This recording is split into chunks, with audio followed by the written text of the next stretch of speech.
les gens ont très vite compris, dès 1915, que ça n'allait pas se passer comme ça, dans un claquement de doigts. Et dès 1915, le maire de l'époque, qui était Esbera, a décidé de lancer une souscription pour ériger un monument aux morts, dès 1915.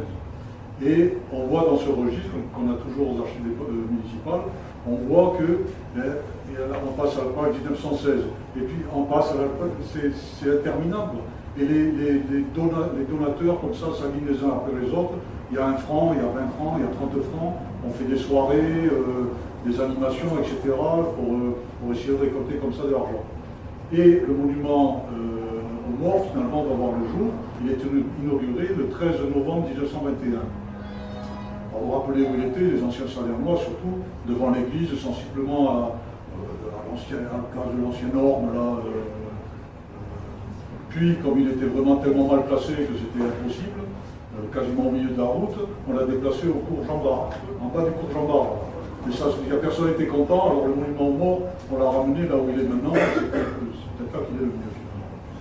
Voilà.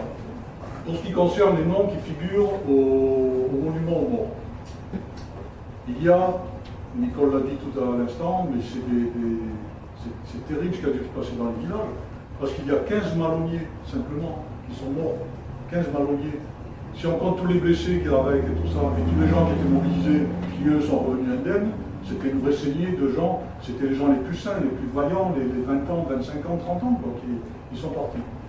Il y a environ, sur 64 noms au monument aux morts, il y a les 2 tiers qui sont des Salernois pur jus, des gens qui sont vraiment nés à Salerne. Beaucoup en sont partis, hein, je pense à un Esbera qui était pâtissier à Paris, par exemple, mais c'est des Salernois. Et il y a en gros un tiers de non-Salernois, soit il y a des Corses, des Bas-Alpins, etc., qui ont trouvé une jolie petite Salernoise dans le coin et qui sont restés, c'est une bonne raison. Hein. Et il y a même un gendarme qui était là, un breton, qui était affecté à la brigade de Salerne, et qu'on a mobilisé, qu'on a envoyé à Verdun.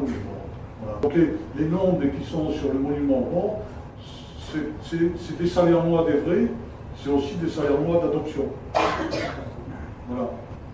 Et une particularité, mais je ne voudrais pas empiéter sur ce que dira Michel, il y a des noms qu'on peut retrouver sur 2 monuments aux morts, je crois qu'on en a parlé à l'instant,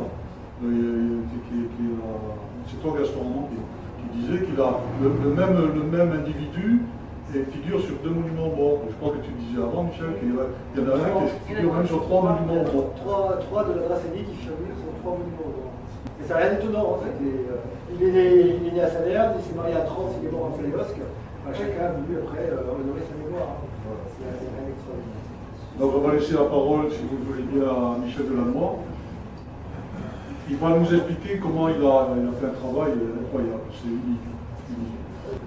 Il va nous expliquer comment il a exploité toutes les ressources qu'on peut retrouver sur Internet, essentiellement qui viennent du ministère de la Défense, hein, je suppose, les archives départementales. Voilà, les archives, etc.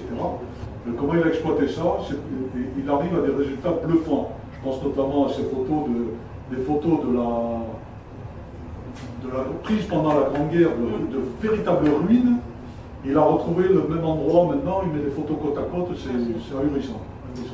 Il va terminer, je crois, plus spécifiquement sur Salerne et Salerne.